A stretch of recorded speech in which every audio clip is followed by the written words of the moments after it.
Alrighty, yo, what is going on, everybody? It's your boy, Mr. DDG94 here, back with another reaction video. Today, we're going to react to the fall of EA's Fight Night series. This is with Soft Drink TV.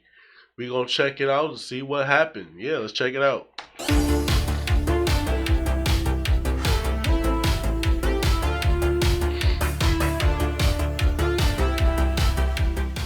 EA has a history of creating mediocre sports games. While they usually start out decent, nearly every series they've made has fallen off in some degree at some point in time. Facts. But not every series. Starting with Knockout Kings in 1998, EA created arguably their best and most consistent sports franchise, Fight Night. After a few good games released under the Knockout Kings name, EA released Fight Night 2004 in, you guessed it, 2004. And what came after resulted in one of the greatest runs in sports video game history.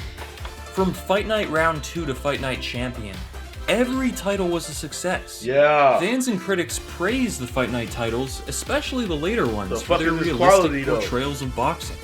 Fight Night Champion, the last game in the series, was a grittier, darker boxing game that truly conveyed the brutality of the sport of boxing.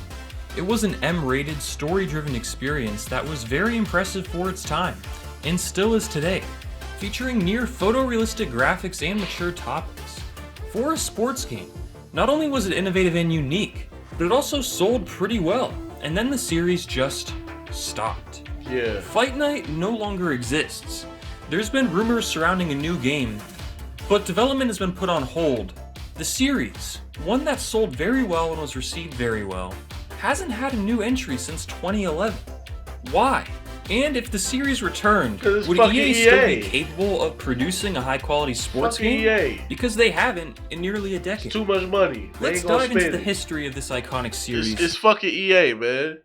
It's too much money for these boxing games, and they know it.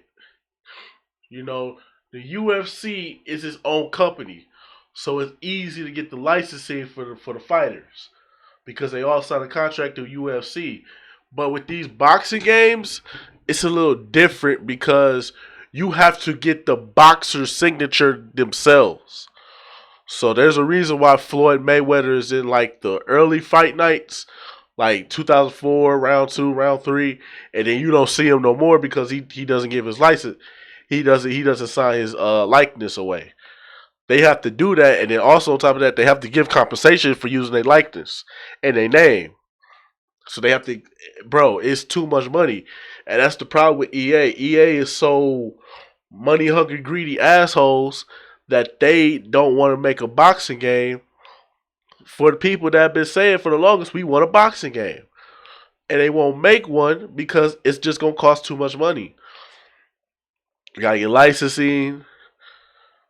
Then you gotta pay some fees, you know what I'm saying? Then you gotta get brands and all this shit in there. And then after that, you know, you just spent about a good chunk of money on this fucking game. Like I said, when it comes to NBA Live, they will never make another NBA Live. You wanna know why? Because if it don't make dollars, it don't make sense. That's EA for you, ladies and gentlemen. That's why we will never get another Fight Night series or NBA Live series. See where it ended, and see where we are today. This is the rise and fall of EA's Fight Night series, an iconic, popular franchise that EA simply stopped making. In 1998, EA released their first boxing game, Knockout Kings.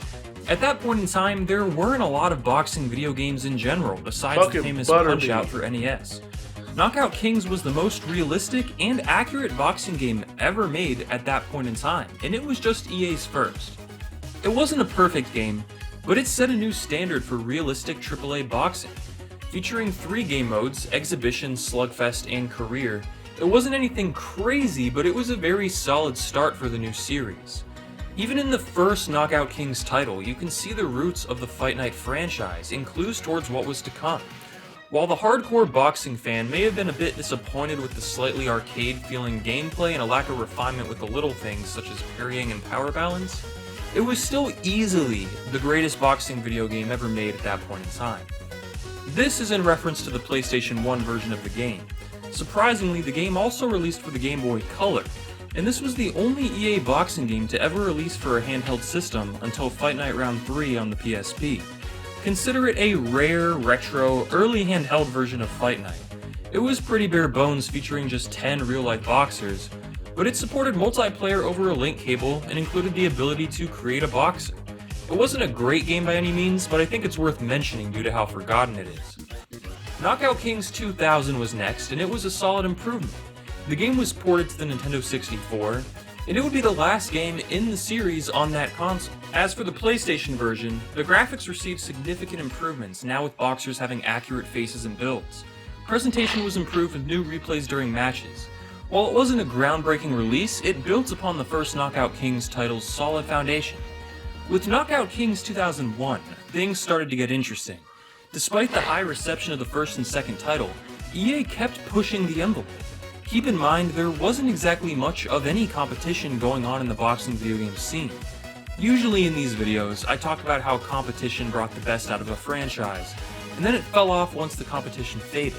But with Fight Night, this actually wasn't the case. Instead, there was some competition, it's just Midway didn't take advantage of it, and that's that goddamn Ready to Rumble. They really would. Hey, say what you want, but Midway has something there with Ready to Rumble. Now imagine they came out with Ready to Rumble 3 and they got actual boxers in that game now. Now you got Mike Tyson in there. Now you got George Foreman in there instead of Michael Jackson and Shaq. You know what I'm saying? You take out the cartoonish characters, and then you could keep the cartoonish characters in there, but you start adding the real boxers in there. Hey, Ready to Rumble could have been a solid ass franchise, bro. Hey, Ready to Rumble don't get talked about enough either, bro. That was a solid ass game. It seemed like the developers behind these games truly loved boxing and were motivated to create a great video game representation of the sport because it hadn't been done before. These games were made out of passion, not simply to make a profit. While the PlayStation version of 01 was similar to the year before with a few tweaks, this game also released for the PlayStation 2, a first for the series, and that's the version you want to play. 2001's roster grew substantially. All of the top named fighters you'd expect from the time, both male and female, were included, along with historic fighters like the great Muhammad Ali. Butterbean returned from the year before, and man do I love playing with Butterbean, he's a beast. A new game mode was added dubbed Classic Fights, and the career mode received significant upgrades, now allowing you to choose the gym you start your career in, as well as more in-depth decision making, with you having your choice of trainers and cutmen that impact your boxer's skills in different ways. Gameplay took a step forward, becoming more realistic. Boxers move around the ring quicker and behave in a more realistic manner. The CPU will evade and slip punches that it wouldn't have in the previous version, and you could now hit your opponent from new angles rather than from the relatively linear gameplay of the first game where you could only really hit the opposition head on. The improved mobility of your boxer also allowed for better defense, as you can now bob and weave to duck or avoid hits. While these graphics may not appear impressive today, for its time this game looked amazing. This was one of, if not the best looking sports games out at the time. And guess what? Max Kellerman is part of the game's commentary team, all the way back in 2000. And while he's been a boxing commentator for a long time, those who only knew him from First Take might be surprised to hear his voice. Knockout Kings 2002 released not only for the PlayStation 2 again, but also for the original Xbox, unlocking a lot more power to work with. Now that the game was only releasing on the 6th generation of consoles, the developers had the processing power available to create yet again the greatest boxing video game ever made. That seemed to be the team's goal every single year. Graphically, the Xbox version of the game blew away the previous year's PS2 version. Player likenesses were vastly improved, and the game took a slightly more arcade approach, although it was still a relatively realistic game. Now your boxer was always facing the opponent, so your movements were made in relation to their position. Controls were revamped, and while they are a bit harder to pick up and play, once you got the hang of them, it unlocked a more complex gameplay experience. However, the game focuses heavily on slugging it out toe-to-toe, rather than using the entire ring to your advantage, which is where the game started to feel a bit less sim-like. It felt more like a button masher than a boxing sim, but it was still a fantastic game. Animations were fast, player movement was fast, giving gameplay an adrenaline-filled vibe. This was a fantastic game for multiplayer, with a tournament mode that would allow you to play with all of your friends, but the game felt lacking in the depth department. This was more of a gameplay and graphical rehaul, resulting in yet another fantastic entry to the series, but the game still felt like it had more to accomplish to reach its ceiling. This would be the last Knockout Kings title for the Xbox or PlayStation 2. There was a Knockout Kings 2003, which was surprisingly a Nintendo GameCube exclusive. Since the Nintendo 64 version of Knockout Kings 2000, Nintendo console owners haven't been able to play newer titles in the series, so EA decided to re-release Knockout Kings 2002 a year later, calling it 2003 just for the GameCube. It was more or less the same game, ported over with a few small additions. And then, EA made a massive change. One that would change the boxing video game scene forever. Yep. 2004, baby! 2 years after the last Knockout Kings title, and 3 years after the base of that game was released, EA returned with a new boxing series. While the Knockout Kings games were the most realistic boxing titles you could buy at the time, they still leaned more towards the arcade side in certain areas and could never truly figure out what they wanted to be. In 2003, EA took their triple-play baseball series and started over, renaming it to MVP Baseball and taking the world by storm. Seeing how successful that move was, they decided to go the same route with their Knockout Kings series. While it was a successful series, EA set their aim even higher, and released a brand new boxing game with the now iconic name Fight Night. Fight Night 2004 was leagues above any Knockout Kings title, which was super impressive considering how well received those titles were. The boxing genre was reinvigorated, with 2004 delivering a truly simulation-style boxing game. From the controls to the gameplay to the visuals, this was the definitive boxing video game. Even today, Fight Night 2004 holds up quite well. On the PlayStation 2, Online was added for the first time, and for the other versions, Exhibition and Career were the only game modes. While it may sound bare bones, Career Mode was actually a huge step forward. You started out with 0 attributes and slowly built your player up in the exact categories and skills you wanted. Between matches, you could train your fighter to increase his skills, and you could also choose your opponents, view your rewards, even buy new equipment with an in-game currency you earned by playing through the game. It also featured 32 licensed boxers covering 6 weight divisions, and the in-game Create a Fighter mode was so customizable, you could realistically create any boxer not featured in the game, such as Mike Tyson. The gameplay in the ring is where Fight Night 2004 stole the show. Now using analog sticks for controls, the game set the stage for all future Fight Night titles. You'd use the right analog stick to jab, pushing it to the left or right to use that respective hand. For hooks, you'd move the stick in a quarter circle rotation, and for uppercuts, you'd rotate the stick halfway. The analog controls allowed for a ton of user input and made the games less of a button masher and more of a skill-based, realistic boxing game, where the same strategies you'd see work in real life would work in-game. Linking combos was realistic and a lot of fun, and Fight Night 04 delivered the greatest boxing game ever made at the time, just like Knockout Kings titles had done before it. Only this time, EA had set the bar so much higher. It was a fantastic time to be a fan of boxing. Fight Night was now on the map for nearly everyone. While die-hard boxing fans loved the game, it was also a great way for newcomers to the sport to understand the rules, the boxers, and the mechanics of the sport. Yeah. The Fight Night titles were pretty popular and helped introduce countless people to boxing. With Fight Night Round 2, the best boxing game ever, got even better. Now facial damage was a focus, further adding to the visual realism. The graphics engine was improved to the point where each hit resulted in an individual swelling point. Hitting a guy in the eye will result in it welling up and darkening, for example, exactly where you hit him. One of the few flaws of 04 was the ring physics. You could perform unrealistic rubber band knockouts from the ropes, and this was addressed and fixed in Round 2, with boxers having less ragdoll physics and more of a solid feel as well. Clenching was included for the first time, and you could also now hit while moving, resulting in more freedom during gameplay. Haymaker, a massive part of the Fight Night series, was added, allowing users to charge up a strike for a more powerful hit, giving players the ability to choose their hit power. This was a game changer. Joe Tessitore took over commentating duties from Big Tigger, resulting in a more TV-like presentation. Career Mode took yet another step forward, Now with a lot more boxers to choose from, along with a new mode called Hard Hits, where you can play to unlock new stadiums and gear. If you win a title, you can spend the rest of your career defending it from all ranked contenders, or you can choose to fight worse fighters to maintain your record until you no longer have a choice and receive a challenge to your title. You could really control your own career narrative, which was pretty unique in such an old sports game.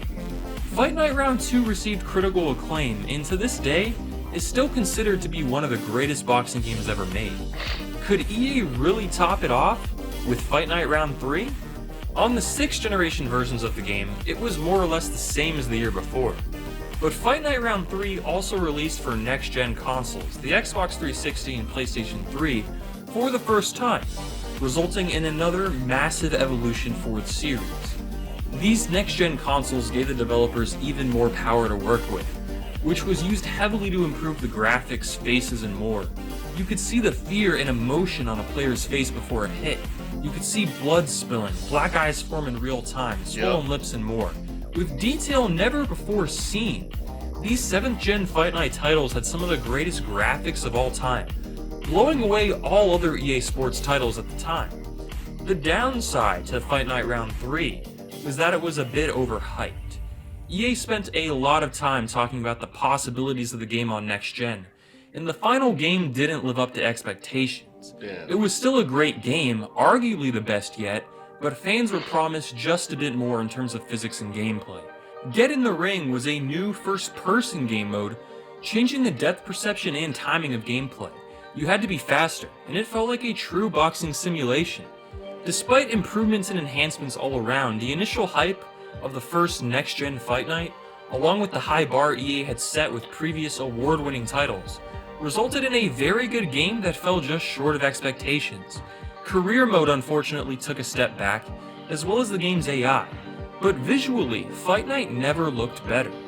The next title, Fight Night Round 4, is arguably the greatest in the series' history. Now exclusively on 7th gen consoles, the developers spent all their time adding to and refining what they built in Round 3, giving fans what they originally promised, the definitive Fight Night game. EA Canada took over development duties, took some chances, and it paid off. First, Career Mode became Legacy Mode, and was vastly improved to be much deeper, customizable, and more rewarding. In terms of gameplay, Fight Night Round 4 has the best and most realistic pure boxing ever seen in a video game. To this very day, at least in my opinion. Punches are very fast, boxers move around the ring with some of the greatest graphics you'll ever see in any video game, despite the game's age. This was a beautiful work of art. The sound design was phenomenal. The game just didn't have a weak spot. Haymaker was tweaked in a more realistic way, as it was de-emphasized but still present, so you were less inclined to go for huge power punches all the time. What worked well in Fight Night Round 3 remained, such as the hooks, uppercuts, and jabs, but now body punches were assigned to the analog sticks instead of Haymaker. The entire approach you would take in Fight Night Round 3 was changed and would no longer be as successful.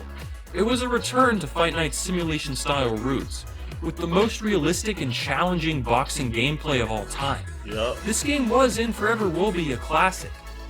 EA followed Round 4 up with Fight Night Champion, an innovative and also really dang good boxing game. While Champion took a slight step back in the gameplay department with easier AI and more exploitative gameplay, it was still fantastic and much better than Round 3, but Champion's gameplay was just a bit worse than Round 4. That said, Champion offered something never seen before, an M-rated cinematic career mode. If you played Madden 18 or 19, think of it as similar to the long shot mode in those games, only if it was actually good, mature, and boxing related. The story follows Andre Bishop, with a ton of really well-acted cutscenes that create an emotional bond to the character and his story. As you play through the mode, the commentary team talks about Bishop's story, and their lines change based on how you performed over time, creating a lot of realism. You can replay this mode multiple times and have a very different experience. Blood spews more than ever thanks to the M rating, and the story actually takes some dark turns. I don't want to spoil it because it is 100% worth playing through if you've never played the game before. I can never get past So why do I Frost. consider Round 4 to be the better boxing title? I hate that As I shit. mentioned before, it was much more challenging. It also ran in 60 FPS while Champion ran in 30 FPS, resulting in smoother gameplay. Footwork and face damage were also better in round 4.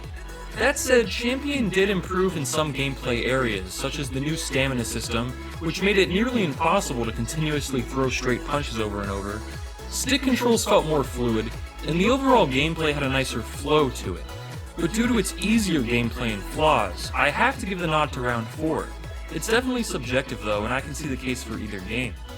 Unfortunately, we never got to see another Fight Night game again. But why? Because if it don't make dollars, today, it don't make EA sense. makes UFC games that have received relatively mediocre reviews at best. It's an MMA game, so it's not really comparable to Fight Night, but it's the closest thing we've had since. Why did EA stop making Fight Night games? The most common theory comes down to finances. EA over time has become a profit-driven company, and paying for the UFC license is much cheaper than having to pay individual boxers to appear in a game. It was rumored that fighters such as Floyd Mayweather were asking for a ton of money to appear in the game, to the point where EA didn't expect to turn a large profit. Many fighters today grew up playing these awesome games, and I'm sure most of them would love to be included in a new title. It's odd though, isn't it, that EA developed arguably their greatest and most consistent sports franchise ever, and then just stopped. We may never know why they stopped making Fight Night games, but you could argue that the series ended at a perfect time. EA was still a good company back then, known for their quality sports games, and while some of their games had fallen off already, such as Madden, and NBA Live was about to, they still had numerous thriving sports games, and even their worst games looked better than what their worst games look like today. Unfortunately, EA is no longer the same company. It's ran by different people, executives who care about nothing but profit. The quality of an EA Sports title is no longer a priority, nor is it even a focus. And using the UFC games as an example, it might be for the best that EA never tarnished the Fight Night name. It's one of the very few sports franchises that has stood the test of time and was consistently great, ending on a high note. While Fight Night Champion is backwards compatible on Xbox, Round 4 isn't, which is a bummer, considering the fact that many call it the greatest boxing game ever made. Luckily, it's more accessible today thanks to PS3 emulation, but it's a shame that there aren't any new boxing games to help introduce the younger generation to the sport. And nowadays, with all the YouTuber boxing matches going on, as well as athletes from other sports entering the ring, a modern boxing game could be really popular. In 2021, it was reported that EA was working on a new Fight Night game codenamed Moneyball, and likely to be titled Fight Night Round 5, but it has since been paused indefinitely so EA could focus on their next UFC title. If it ever did come out, I wouldn't expect it to come close to the older Fight Night games, but who knows, maybe EA could surprise us all. Esports Boxing Club is a new boxing game in development, and while it looks promising, we have no idea what to really expect, but it's worth keeping an eye on at the very least. They only got that shit on the PC for right now, and everybody on the PC said that shit is trash online. That shit is trash online. You could be hitting your opponent on your screen, but you ain't hitting them on their screen, and then somehow, some way, you end up getting knocked out, and you don't even know how. Yeah, yeah, we good on this one. The end of boxing video games has mostly been a mystery, considering just how great the Fight Night series was. But Fight Night Round 4 holds up so well today that if you pick it up, you'll still be impressed. For a decade-old title, it features some of the best gameplay and graphics ever seen in a sports game, and that's some respectable longevity. Maybe EA will return with a new Fight Night game in a few years, and Esports Boxing Club could be a worthy competitor, pushing EA to return to form. Or maybe we will see yet another decade of silence in the genre.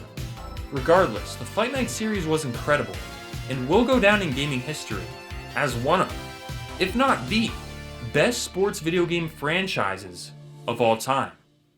Thanks for watching. Yeah, it's sad though. We will never get this because if it don't make dollars, it don't make sense. That's what EA do.